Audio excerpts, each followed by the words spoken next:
we Holy got this. fuckers. You just came from an AMA? Yeah. We just did one, and we took a peek at the Mint site, gave a little review, and then ran back. Amazing. Well, Good times. I saw Collider Craftworks. I don't know, months ago when you just came out on Twitter, I believe, and I was excited from the get go, and I don't think Mason Ghost existed back then even. So I'm very happy So to be so here that's talking so to you weird guys for now. us because we're like, oh, we're the new guys in town, and then like it's time passes so fast in the NFT space. Yeah, Right. I mean, I started Mason Ghost in end of January.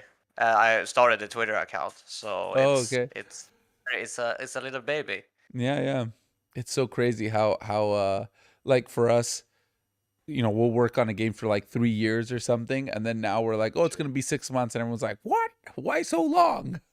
And we're like, what are you talking about? Yeah. Like, this is a massive leap. This is an innovation. Like, but yeah, Sure. it's good. It's good. It's fun. But you have there's so much to talk about. I just had a look at your link tree and read through some articles.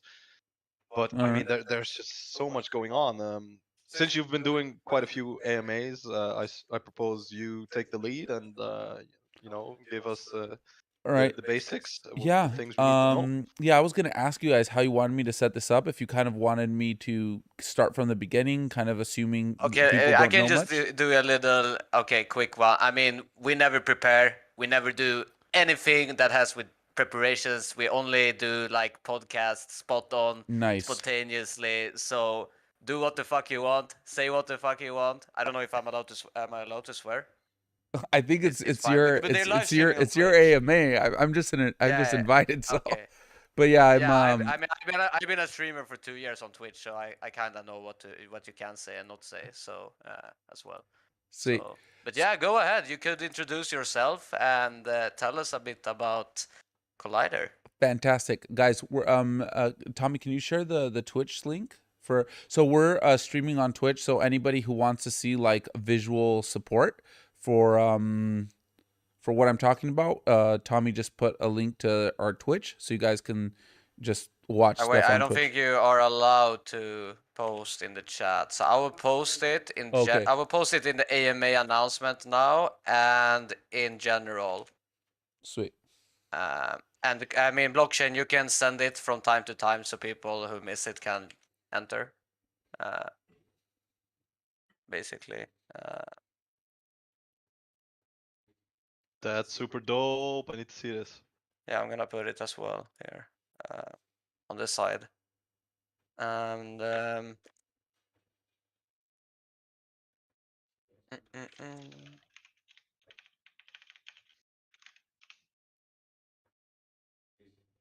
okay, yeah, I mean we're good to We go. ready to go? All right, guys. Yeah.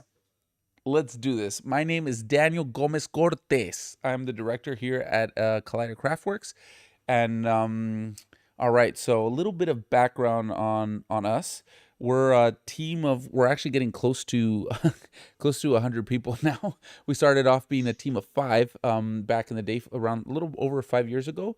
We started working in a little co-work, and our objective was to become one of the best teams in the world, making avatars for the next generation games.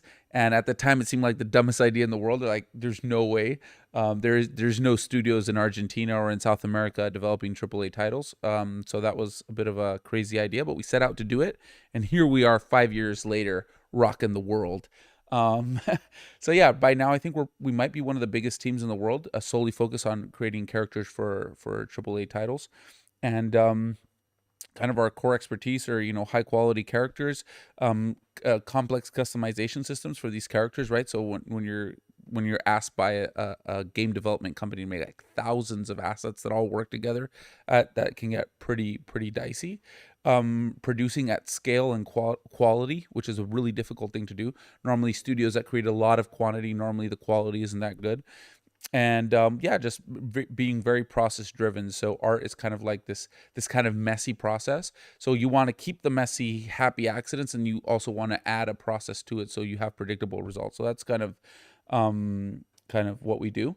These are some of the games that we've worked on. So we worked a lot on Mortal Kombat 11. I think we might have done like maybe like an 80% of all the characters in that. Injustice 2, Gotham Knights, Assassin's Creed, Street Fighter. These are some of the games that we've worked on. So we've been in the trenches for a minute now. And I think that's one of like a kind of like our one of our biggest value props, right? For people who believe in what we're doing is like, hey guys, we've been doing this for a minute. We've been meeting hard deadlines year over year, and growing steadily, we have our battle scars for sure. This is a little bit about the team. So for people who are more technically minded and like, all right, so what's going on here? So we've been around since 2016. As I said, we're 90 plus people now. Around 70% of our team is more art related, 30% more tech and development related. We've been running a profitable business now for 5 years with no debt. So we've basically just been bootstrapping it from day one, right? Like we had a good month, we'd reinvest the money, have another good month, reinvest the money, and just grow very, very slowly and in a stable way. We've been growing around like a 30% year after year. We've basically like reinvested a lot of our savings, around like 2.5 million into this. And in the service business, it's pretty hard to have a good profit margin. So there was a lot that went into that. And now we're basically pivoting from the service model of helping game developers make characters for their games and saying, hey, everyone's going to need an avatar. Everybody in the world's going to want their virtual representation in the metaverse. Everyone deserves to have an avatar for everybody. So instead of doing services, we're shifting now into this direct-to-consumer tools and content so people can have their avatars that they can interact with and navigate and explore the metaverse. So that's what we're up to now. How am I doing, guys? Is this boring? You guys, is this you guys know your No, you're doing community? amazing. Do you think this stuff is interesting, or is this kind of like Do your thing. Keep going, and I will drop some questions later. let me see. I want to keep this fun, and you guys can just interrupt me at any moment too. So should I just keep on going? Yes, Everyone please. good? All right. So yeah, we see like a huge opportunity right here in the market, right? Like, there's a massive shift in technology right now, as you guys are well aware of. Kind of like there's this whole metaverse talk. No one really knows what it's going to be, but at like a very fundamental level, we think that the ship has sailed. There's just no turning back. People are going to look for immersive experiences. They're going to spend more of their time in these immersive and interactive experiences, and avatars are going to play a big role in this. And there's just a handful of companies that are really have the pedigree, have the experience, have the team to actually pull something like this off, right? Which is building avatars for everybody at scale, at quality, and on chain, right? So that's kind of where we see a lot of our value prop, right? So the avatars that we're creating are all built to be compatible with the Unreal Engine, which is one of the best game engines in the world. It's developed by Epic Games, who makes Fortnite, and they've gotten, I think they generate like $250 million every month on a bad month, on a slow month, and they've been very aggressively investing into development and creating tools and creating a really powerful community of development. And so all of our avatars are interoperable with any game being done in the Unreal Engine. And just to give people an idea of the market value of these avatars that we're creating, they take around like 2 to 3 months to make. If you were just making one of these avatars, the market, like if you were to go and get one of these avatars and take it to a studio and say, hey, make me this avatar, it would probably cost you, on the low end, $20,000 to $30,000. On the high end, some of these things can cost up to $50,000 to $80,000. So it takes Holy around fuck. 2 to 3 months. And yeah, so there is a lot of work that goes into this. And I think like from a very fundamental kind of perspective, anything we do, we want it to be supported by real world value, and it's not just speculation, right? And that's hopefully what we're bringing to the space as well. And yeah, I can show you guys some of this stuff. Let me see. Can I just one question? I mean, I love that you guys are doing this in Web3, but like, why are you guys not doing it in Web2? I mean, basically, why are you not creating a game like for everybody? I mean, just a general question. That's a good question. I mean, why do you choose with going with Web3? Yeah. Since Web3 is very new. I mean, as a big company, you know, the games. I mean, I think it's very early in the Web3. So I'm a big gamer myself, you know. So like, why not release this to everybody? Basically, that's. Yeah, I think in Web 2 there's a couple things, right? You have brutal competition, right? You have companies that have been around for 30 years now, incredibly well established, Yeah, with that's true. billions of dollars supporting them. So you're not very competitive there. It would be really difficult for us to get a foothold there. But in Web 3, we're going to be, instead of being like a very, we wouldn't even be a small fish in a large pond. We wouldn't even be a fish. I don't even know what we would be. We'd be a thing. In Web 2 and Web 3, I think we have a real shot of innovating. We have a real shot of kind of blazing a trail. And I think there's a lot of these larger companies that are really scared of coming into the space, and they don't really know how to address it. So I think we have like a window of opportunity of about like a year or so to establish ourselves. And also the kind of the NFT ethos is also something that works really well with what we're doing, right? Where everybody owns their avatar. The avatars are decentralized. We don't own them. The users own them, and it's their virtual representation, and it works across different platforms. So it's just such a perfect fit for what we're doing, right? That we create these custom avatars. They're unique, and they're owned by the users, and then those users have a stake in what we're developing, and then they get to enjoy it, and they get to collect it, and they get to sell it, and there's no middleman involved. So I think Web3 is perfect for gaming. I think gaming is going to have a really difficult time figuring out how to adjust to this, and while they're figuring it out, I think there's a window of opportunity for people like us. So I think it's just a perfect fit, to be honest with you. Yeah, 100%.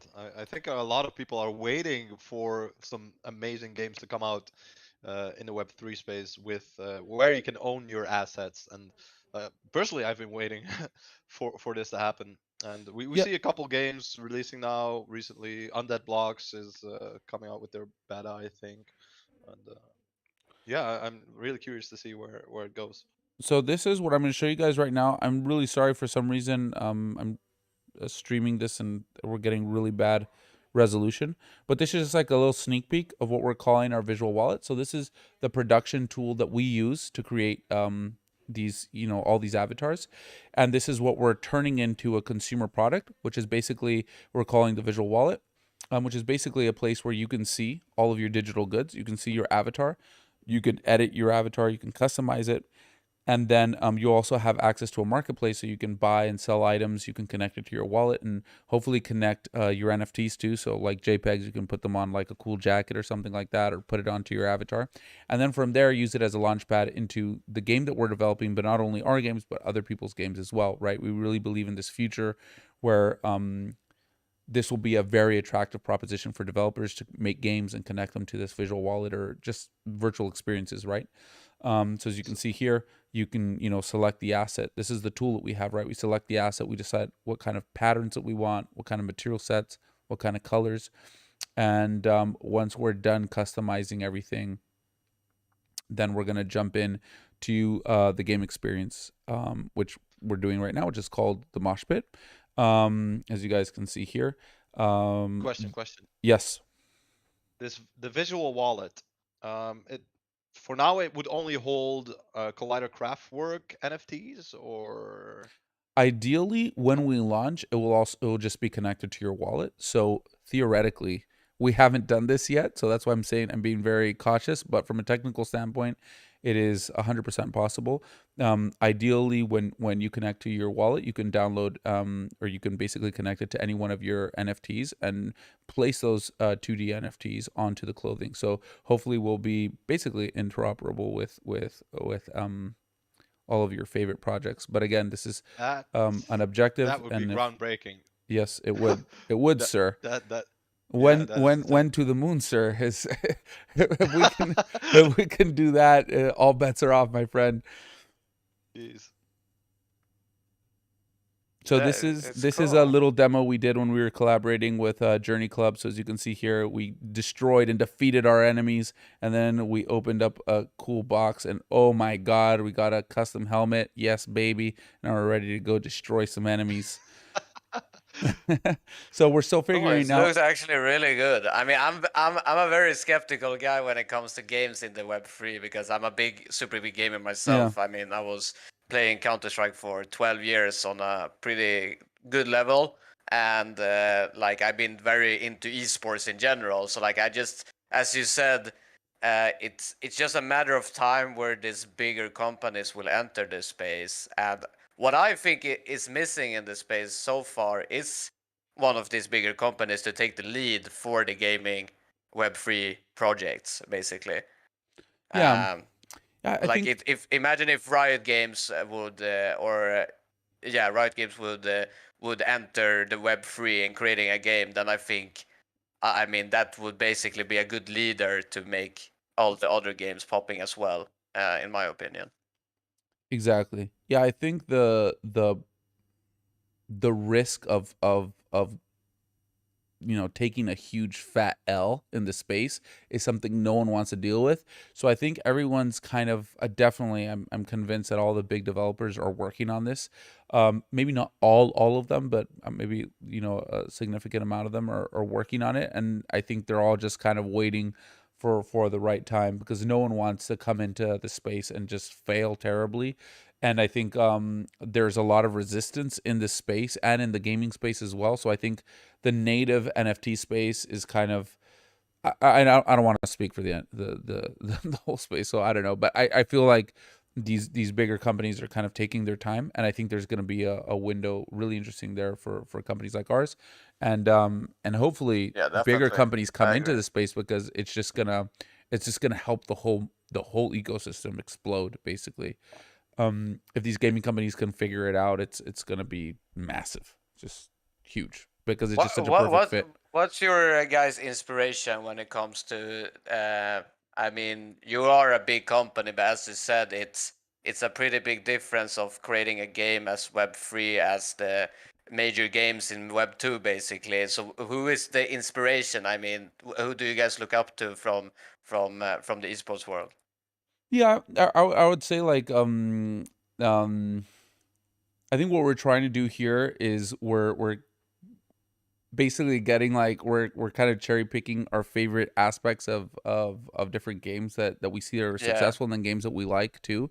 We're not trying to reinvent the wheel either, especially since it's our first game and we want to release it this year. So basically from like um it should feel and play like any one of third person shooters you would expect, like a next gen third person shooter. So from that side it should feel really good. And then I think what we're trying to do is make it kind of short, fast, fun, something that you can just jump in and play for a couple minutes, and walk away with some sort of feeling of gratification, right? Of that you earn something. We don't want to at all lock ourselves into like a play to earn thing, but we do obviously recognize that people are going to want to be able to earn something, and that's a big part of playing a game, is like having some sort of reward, which is like a big part of what we need to figure out. But without like specifically naming a specific title, I would say we're kind of cherry picking some of the things that we think work the best in some of our favorite shooters. This is going to be an arena deathmatch third person shooter, and the idea for here is just for kind of being a starting point. Hopefully we're building things in a way that other developers can mod, and people inside of our community, and go building small games that are extremely fun, that are well built, but things that are achievable within a year. So if we do scale our teams, it wouldn't be like, okay, we're gonna scale our team and build like a game that takes us 3 years. Like you would make two teams that would come out with two games in that year, or three teams that would come out with three games in that year. um, and then as these games meet success in the marketplace, then you invest more in expanding these games. But we don't see ourselves as the developer of all of the experiences. We're going to make some experiences that we like and we're connected with, but what we're really trying to do is build like a network effect where you have IP holders, creators, musical artists, people coming into the space and creating content, and then you have users coming in, experiencing these things, and bringing, subtracting value from these experiences and bringing it back into their wallet, and being able to buy and sell and collect things, right? And that's what we're really trying to build, which is basically like a network of experiences instead of saying, hey, we're going to build a metaverse. I mean, that'd be a little silly, right? Yeah, of course. I'm so tired of that word. What it literally felt like a lot of projects used it for a marketing perspective. Yeah. In the bull run, basically. Yeah. So Yeah, they bastardize the concept of a metaverse. Like, if you're lucky, you can make a decent game, and if you can make a comprehensive universe, that's amazing. And then, like a metaverse, dude, like that's something that's gonna kind of come about, I think, through the work of and collaboration of like some of the best companies in technology and entertainment and in music and fashion.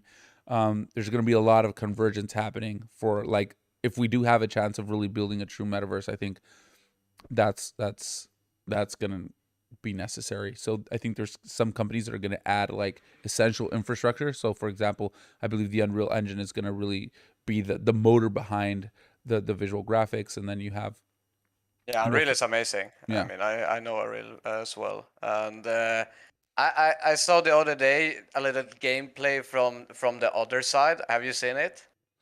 I'm not sure.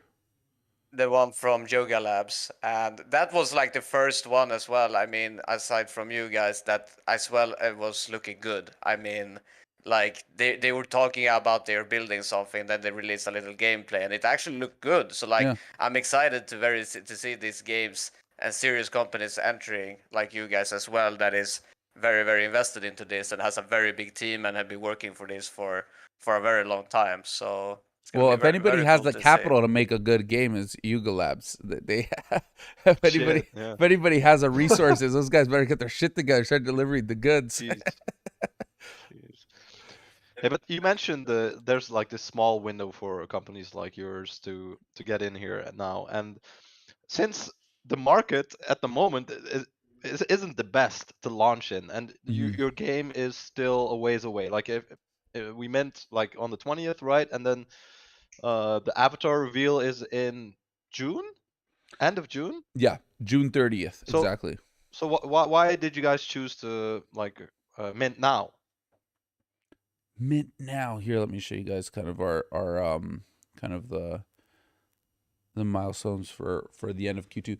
So, okay, so there's Has this date always been in mind, or is it planned to do it in this market? we were like, guys, let's wait and see when it's like the worst moment, and then we'll do it then, because then we'll really prove ourselves. Because if it goes good, I mean, like, who can say that? Like, hey, we minted the worst possible time, and we did great. Like, that's a feather in your cap. No one can take away from you. So this was definitely. But the thing is, I mean, it has its pros and cons with bear and bull market. I would say. I mean, making something. I think it does. To me personally, it doesn't matter what state the market is. If it's a good solid project, it will still do well. Maybe not as well in the beginning as it would do on a bull run, but a bear market doesn't mean that the market is dead. It just means that it's a bit more difficult, like in my opinion. So like we have seen projects do well in the bear market as well. So I mean, it has its pros and cons. So that's why I was asking.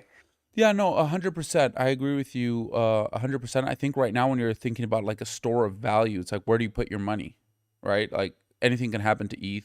It can go up, it can go down. If you're thinking about a stable coin, like stable coins aren't stable. If you're gonna put it into the dollar, what's happening to the dollar. So it's like, I think if you're really considering about like thinking about like a store of value, you go, okay, well, what do I believe is gonna happen in technology over the next 5 years, and what companies do I believe are well positioned to take advantage of these changes in technology. So again, like what I was saying is like, do I believe people are going to spend more time in immersive and interactive experiences? Yes. All right. Well, if I believe that, do I believe avatars are going to play a big role in these kind of immersive and digital goods and digital clothing and digital accessories? Do I believe that's going to play a big role? Yeah, I do. All right, fine. So, and what companies are well positioned to leverage this opportunity? Who has a track record? Who has the team? Who can deliver quality at scale? There's just a handful of companies. So, if you're talking about like just from, you don't give a shit about the art, you don't give a shit about anything except like from an investment standpoint, and a safe haven for your capital. It's like, I don't believe a bear market. I think actually a bear market might favor us, because in bear markets you actually see who really has a strong team and who's really bringing real value to the table, because you kind of like shut out the noise. So I agree with Yeah, you. exactly. That's what I mean. So like it's, I mean, I heard from a lot of a lot of people. I mean, that I work with as well, like collaborate with, is was about to mint now, but a lot of people are postponing it. Which like, but I always say, like, if somebody is minting now, I think it's cool to see people mint out in this type of market, because Yeah. then you can see that they actually have built something, and that they're selling out in the worst state. It can only go up from there, you know. So like, Yeah. it's yeah, it's So interesting. yeah, we definitely didn't plan. We definitely didn't purposely try to mint now, but we came into the space expecting there to be, you know, bear markets that could last years. So that's why it took us about a year to make up our mind if we were going to come into the space or not. And we were going to launch our product in this space, right? Like you were saying, Web3, Web2, like it took us a year. So basically, we're kind of set up that way, where if things go really bad in the market, we can keep on producing, we can keep on meeting our deadlines. What we won't do is be scaling aggressively like we're doing right now. We'll probably just keep a steady pace for the rest of the year and keep on our service business running, so we can like balance our books and make sure everything is good. And then if we're very successful in this space, then we'll start moving more of our resources from services to product. So this was very much expected. All right, so talking a little bit about why there's 40 days in between. So as you can see here, we're minting on the 20th, and then the reveal is the 30th of June. The reason we're doing this is that people joined our server in December, some of them in December, and we felt it wasn't fair to keep them just waiting and waiting for their whitelist. I mean, they already got whitelisted, but like, you know, I'm just kind of, what do I do? So we just wanted to give them the power of decision of they could do whatever they wanted. So if they can mint, they can do whatever, they can flip it, they can hold it, they can get rewards, they can whatever but they have access, right? So that was our number one objective, is give people access as soon as possible. And what we're doing in between to make sure whatever they have access is really being supported by real value, we're giving people access to the game experience, and we're giving people access to like an early version of what the visual wallet will be.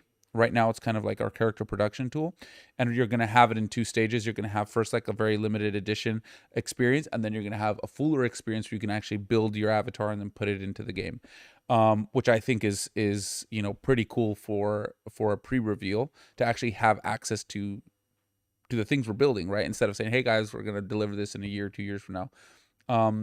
So you're not only you're gonna, maybe you don't get your PFP, but you actually see like how we're building all of this content, which hopefully will give a lot of you know, I like confidence in what we're building, right?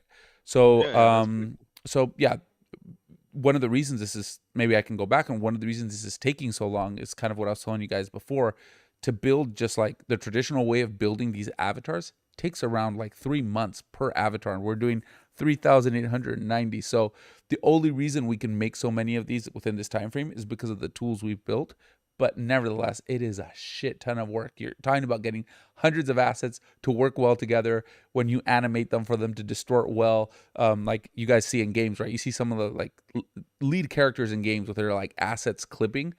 We need to make sure everything works on all the avatars and all these assets work between themselves. So there's an extensive QA process. So that's why it's taking us so long. One avatar, sir, as well.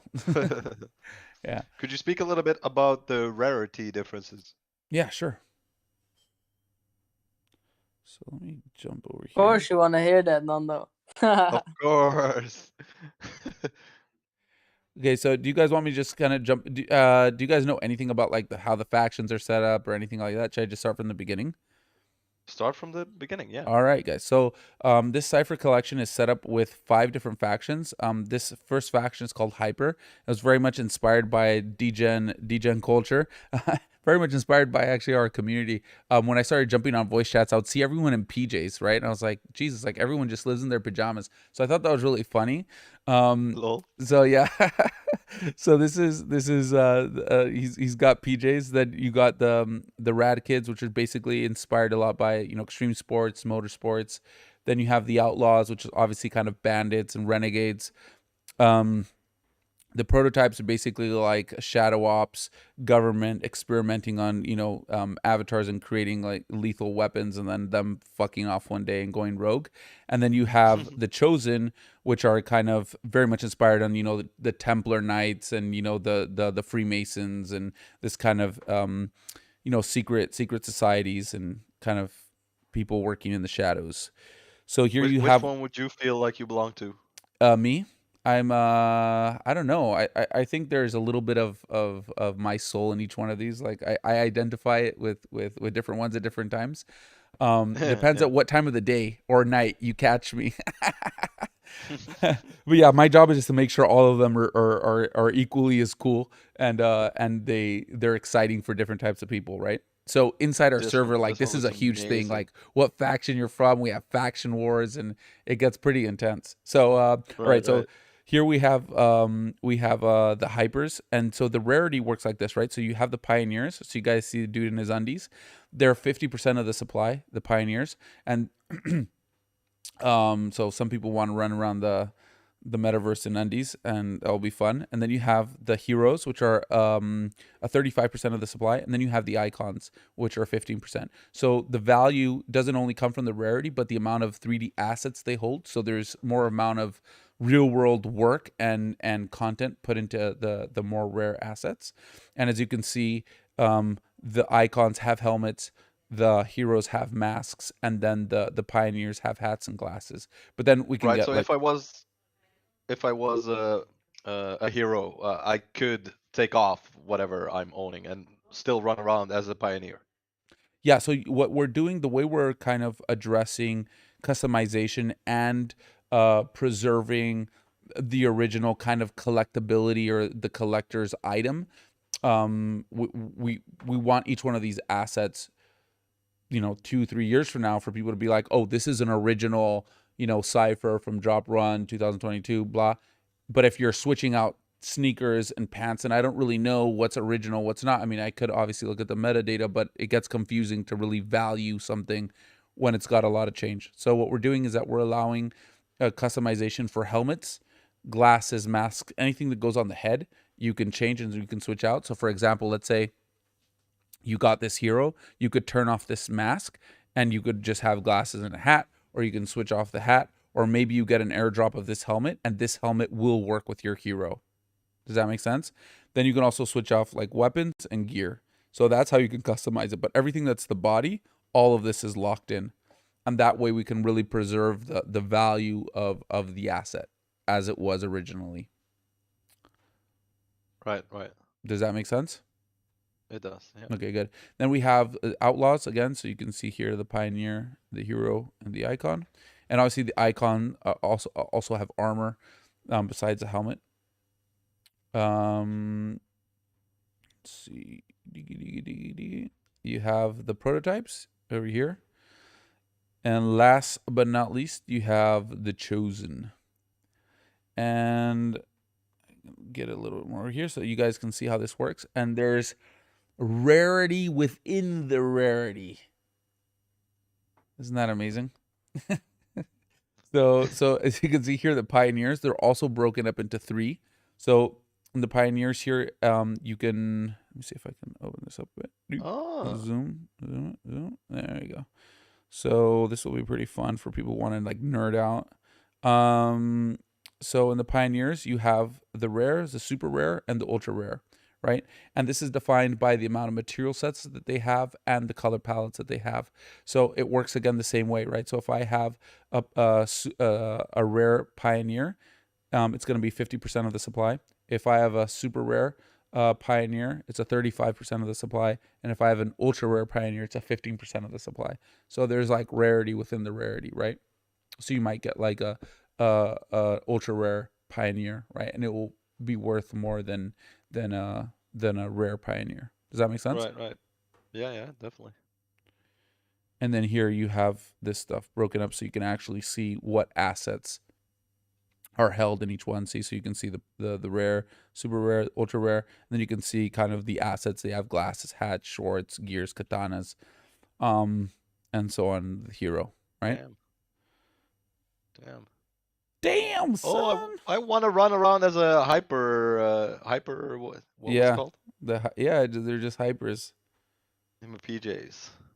Oh, here, let me show you something. We actually have some hyper guys in the.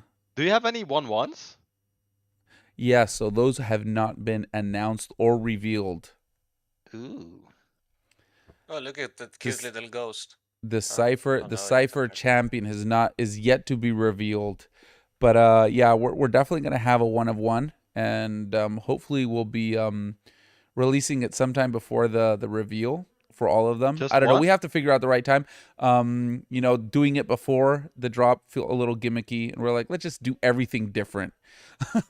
So yeah, it's gonna be pretty wild. And then we also have the legends.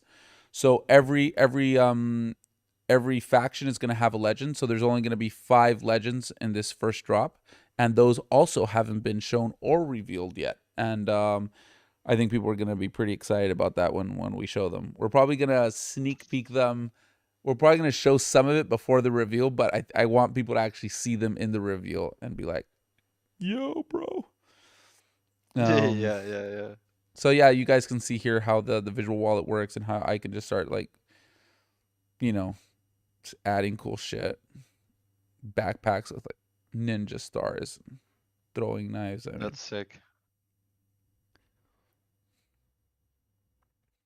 as you can see Why here, why this supply amount, by the way? I don't know if we went through that. 3,890. Yeah, and why? Yeah, why? What do you what is the think? What do you reason behind think is a that? good supply? What do you think would have been the sweet spot? I don't say it's a. I like the supply. I'm just asking what your guys' vision is about it. Well, to be honest with you, we just got a dartboard and we had like different numbers on there. We just started throwing darts. Wait. Imagine. Is that true? No, that's how we make all our decisions. To be honest with you, that's actually kind of how I make my decisions. So that would be funny. that's you know? literally actually one of my core beliefs. One day I was giving a talk at a university, and I was like, guys, you know, like at least 50% of success, or maybe even more, comes from just making up your mind. So a lot of times you're not successful because you don't know what you want to do. That's basically the problem. And the whole kind of joke is really, it doesn't matter what you do, as long as you're doing something and you give everything you got to this one thing you're doing. That will set you on a path where sooner or later you're going to figure out what you should be doing. And there's no way of knowing what you should be doing, right? It kind of reveals exactly. itself. I'm very the same. Yeah, so I was like, if you don't know what to do, just grab 3 of your favorite things to do for the rest of your life and just throw a dart at the dartboard and then just do that. And then you'll figure things out as you go. So it's but anyways, Yeah, it so sounds a bit of my mindset. all right. Yeah. So no, we didn't make that decision throwing it. Basically, I think where we were trying to land is where there was enough supply for it to be exciting and chunky, and there's like something for people to get excited about and get into the community. We didn't want it to feel like this super exclusive little club. And at the same time, we wanted it to be exclusive, right? That's kind of like intrinsically the nature of NFTs at some point, at least for now, right? It's a very small community. So we kind of felt that was like a pretty good spot where, you know, it felt like a pretty limited thing. Especially we knew that the price point was probably going to be high because the cost involved in making this is high. We wanted the collection to feel visually attractive and exciting. So yeah, we kind of felt that, you know, we wanted to do something under 10,000 pieces. And we kind of went back and forth between like 7,000, 8,000, 9,000. We're kind of there. And we just ended up going for 7,890. Oh. And we split that up into 2. So you have the first drop is the male ciphers, and then the second drop is a female ciphers. Oh. So this is, yeah, so this first drop is only 3,890, and you have the male ciphers, and then the next drop is a female ciphers. When is the next drop? That is yet to be revealed, but it's definitely something we want to get done in Q3, if possible. But how can you do this to us? You know we are impatient. Like, if I'm gonna mint one, I'm gonna have to suffer for months until I know what I have. We'll make it worth your while. We'll make it worth your while. But yeah, I mean, it is like I think we're gonna bring a lot of joy and a lot of suffering at the same time. It's kind of just the cross we must bear. Definitely. Let me do a prediction. Casey Mains won't have patience, and he will sell it, and it will be a 101. Oh, I always get fucked. Always. I'm thinking, do we have any more questions? I have a small one. Okay. And for that one, Daniel, we need some alpha. Because 200 people are excited here, and we need to know what time does the mint start. Oh dang! Yeah, we were supposed to announce that today. Hold on, I've got our technical lead you can here announce in it the here trenches. First. Yeah. Announce You it can here go ahead. first. Exclusive. Look, he's asking the police now if he can. Officer, are we clear? Alpha. Permiso Ghost, okay? ¿Para el público? ¿Hay un aviso o no? Sí, señor. Okay, we're literally about to announce it in Twitter for whatever reason. El Juanito doesn't want to tell me. So I'm even locked out of this information, but apparently El Juanito's not letting go of this information, but we should be announcing it on Discord and on our Twitter in the following hour, I assume. Guys, can we escort this guy from this stage, please? Yeah, I'll give you a hint. I'll give you a hint. It's at the time we generally do our AMAs, probably. Just because everyone's used to us being around at that time. But you're doing a 24-hour session. Okay, well, not this AMA because we're doing AMAs all day, but the time we normally do our AMAs on Friday. I'm sure. Guys, is there a way we can get you guys Discord invites for the community? Of course, yeah. You can send in the group chat, and we can to the group chat. Okay, so we're gonna be sending Discord. Yeah, we're gonna send Discord invites. I think. Sorry, to the general chat. Juanito is in. I think Juanito could send it in the group chat. Where are you guys now? Are you in Argentina now? See? Okay, yeah. So we're gonna do two codes with 50 each. So it's 100 invites to the Discord for you guys to join the fun, join the factions, join the good times. Where are you based now? Are you in Argentina now? Yes, we're in Argentina. That is 100% correct. Do you speak Spanish? No? Hablo castellano, sí. Sí. Is somebody out there speaking Spanish too? You know Mi Piro Vampiro? Me quiero vampiro? No. Mi Piro Vampiro. No, I don't know. Okay. Spanish girlfriends, I know some weird things, you know. I'm not Spanish. I know un poquito español. Yeah, but you speak pretty good. I can see you figure. I can see you ordering some food, getting some cervezas and some food. You'll be fine. Yeah, she's trying to teach me all the time, but I only. I now I get a bit nervous, so that's why I'm bad. Nah. Otherwise, I'm better. We promise not to have a good laugh at your expense. No, please do. That's what we're all about. All right, guys. Well, thank you guys so much for your time. You guys are super cool. Hey, we need to bring up some people. Very chill. No, I'm leaving, bro. What? Oh, what? All right. How much time do we have? Do we have another one? Was it 1 hour? I thought it was 1 hour. I don't know. We haven't been here 1 hour? It feels... No, we had it 40 minutes. Oh, bro. I was about to rug you. Yeah, it's 1 hour, right? All right. Yeah. All right, so Yeah, we're so good. We're good. We have a solid 15 minutes left. Yeah, so let's bring up some people. All right, let's do this. Ask you some questions. Okay, now we're gonna have to be fast. So I'm gonna bring up Jeannie. Let's bring up Jeannie. Hey guys. Jeannie? Hello. Only hard questions, huh? They need to be spicy. Hi. Spicy questions. Okay. So here it goes. How would you say your game would stand out compared to current existing FPS games? Hello, can you hear me?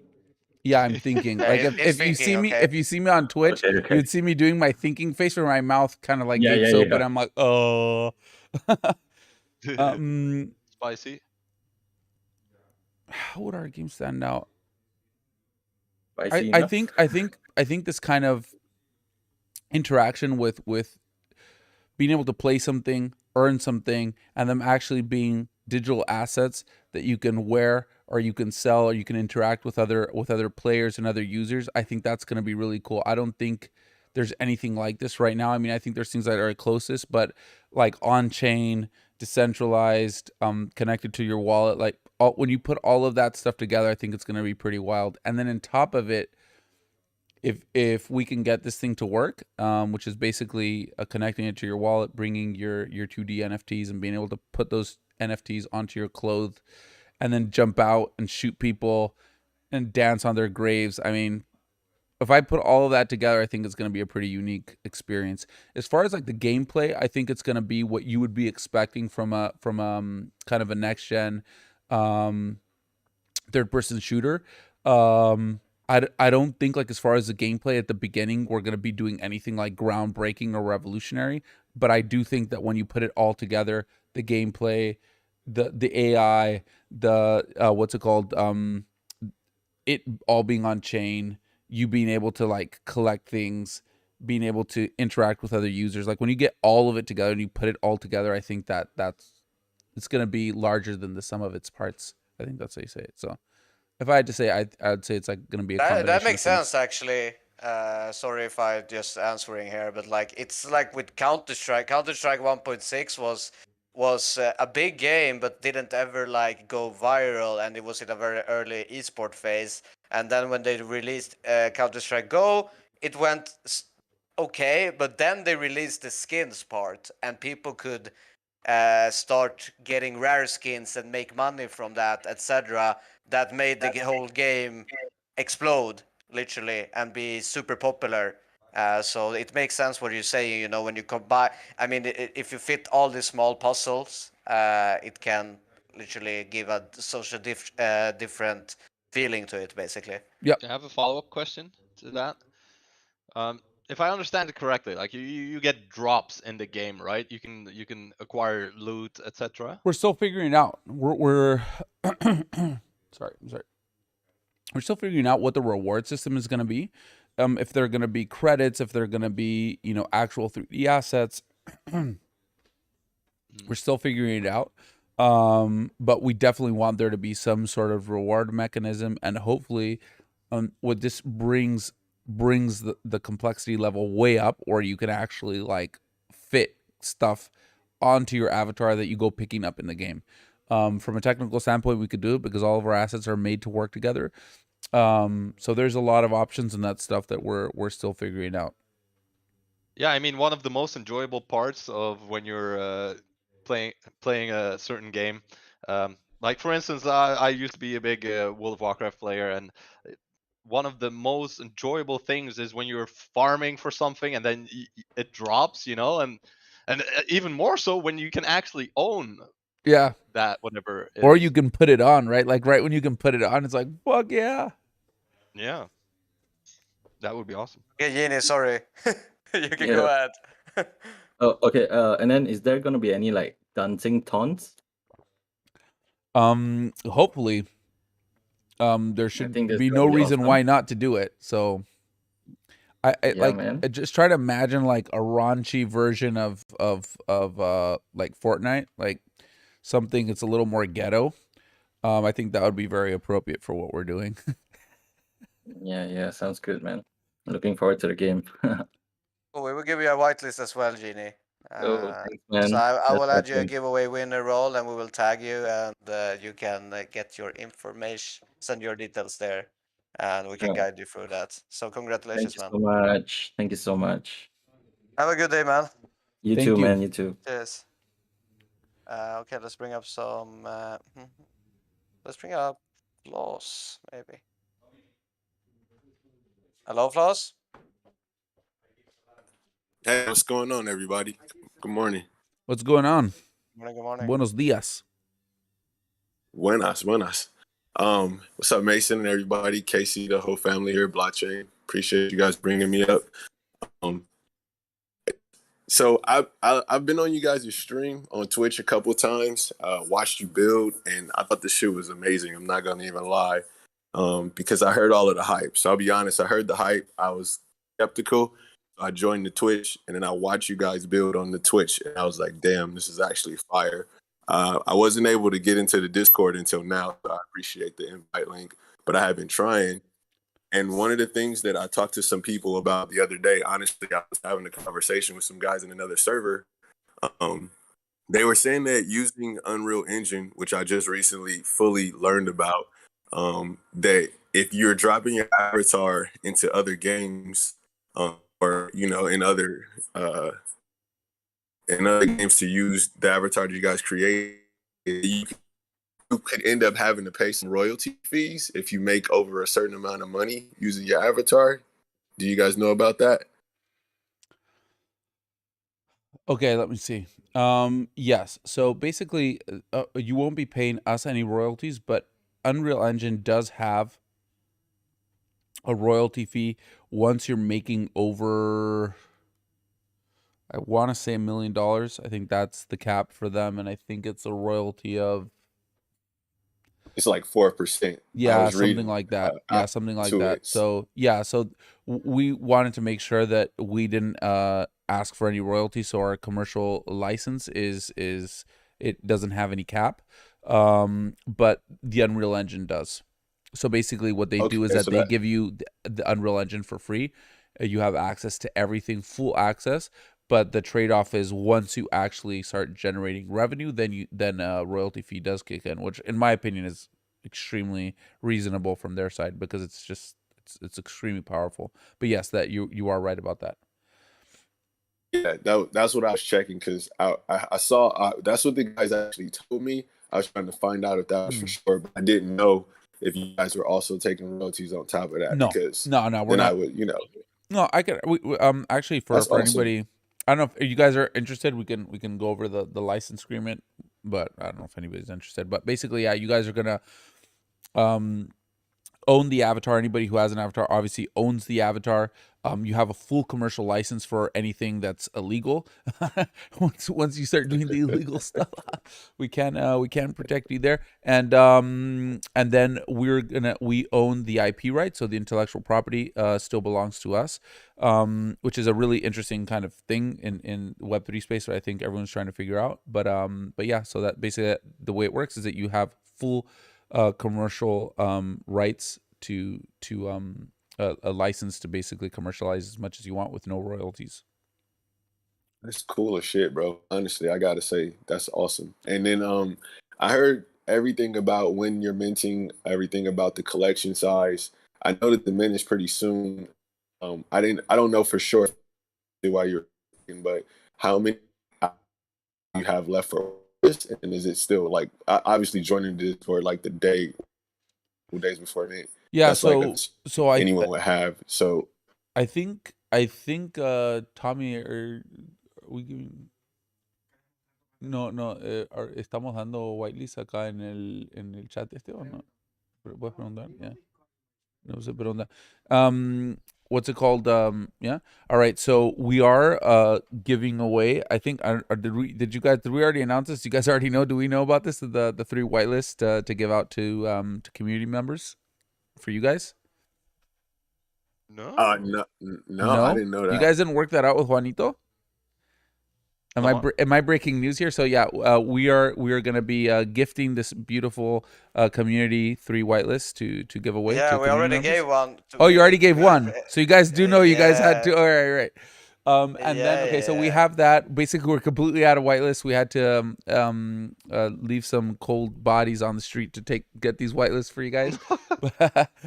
But what we do have is the ray of hope is that we have the next drop coming up, and as soon as we mint this drop, we're going to start giving out whitelists for the next drop. So if you're active in our community, you can be part of the Cypher Wars, which basically is ways the factions earn points and they get whitelist for their factions. And then there's also other ways of collaborating collaborating in the community.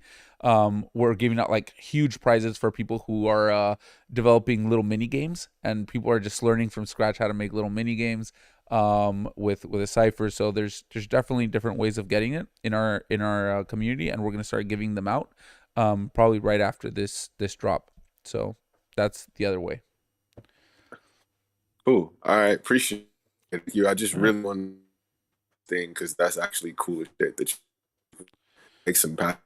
All right. And they're telling not claiming anything. Thanks. They're telling me I need to go, but I want to show you guys. We have one last one. Last one. Okay, we'll take one last Yeah. question, and then I'm going to show you guys a little sneak peek of the minting site where it just came in. It's looking dope. Wanted to show you guys what y'all going to be minting. So well. We have to be a bit fast here, okay? So all right. Floss, you want a whitelist, and they are out of time. So congratulations.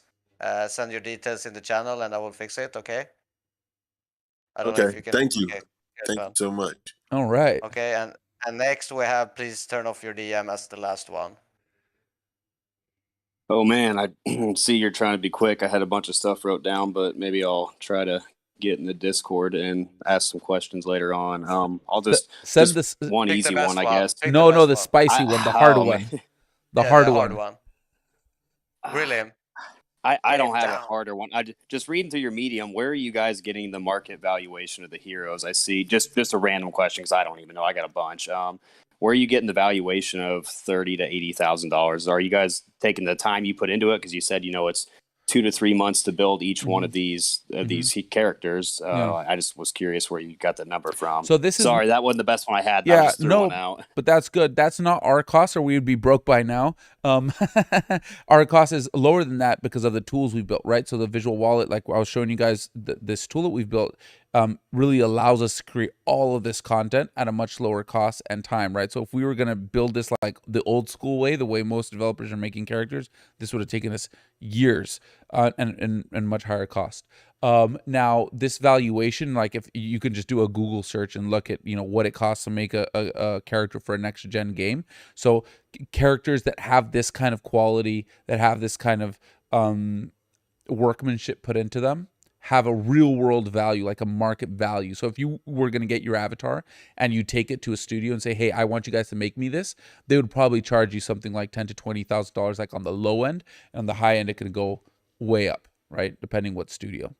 But because we're just in the space, we just know what it costs, right? And there's all sorts of studios. I mean, there's studios in the Philippines who might charge you less, and maybe charge you $6,000, but there's no way they're going to get it looking this good, right? If you actually find a studio that can actually get something to look this good, it's going to easily cost you north of $20,000, like easy. Did that answer your question? Yeah, like I said, one more question. Can I get a Discord invite so I can ask these questions later on? Yeah, for sure. I think we're giving out Discord. Yeah, I think we're giving out Discord invites on your guys' Discord. Yeah, we should have some links. I will send it in. No, we haven't received them yet, but please send them over. Your Juanito. And blockchain posted too. Yeah, I'm working on invites for the winner, so you will receive it ASAP. So stay online, please, so you can submit your wallet. And congratulations to every winner. And thanks for being here, guys. Thank you, Danilito. It was really cool to have an AMA with someone who you can actually see. That's new. Yeah, I want to do that myself, but it's like a bit more complicated. But yeah, next time we'll all jump on webcams with no clothes. Pajamas. We'll start slowly. We'll start with pajamas. Yeah. All right, guys. I'll give you guys a little sneak peek of what our minting site looks like. This is super cool. We're gonna be so when you mint, you're gonna get GLTF, which is a 3D file format where you're gonna be able to see what faction you minted. So this doesn't mean here, let me show you. Yeah, you can share my screen. So this is what our site looks like, and this is what you're gonna be minting. So OpenSea has allowed for GLTF files. So this will allow you guys to be able to see your faction in all its glory, and this is going to allow people to trade, to be able to collect within the factions that they want to be part of. So we're super excited about this, and you're going to be able to show friends and family your cool 3D helmets and shit on OpenSea. So I think that should be pretty exciting stuff. I mean, to be honest, this looks the most promising of all the gaming projects I've been talking about. I mean, so I'm actually very excited, and I want to say thank you guys for coming here, and feeling honored to host this AMA with you guys, and good luck with everything. All right. The feeling's mutual, my friend. Take care, guys. Really appreciate you guys. You guys are super fun.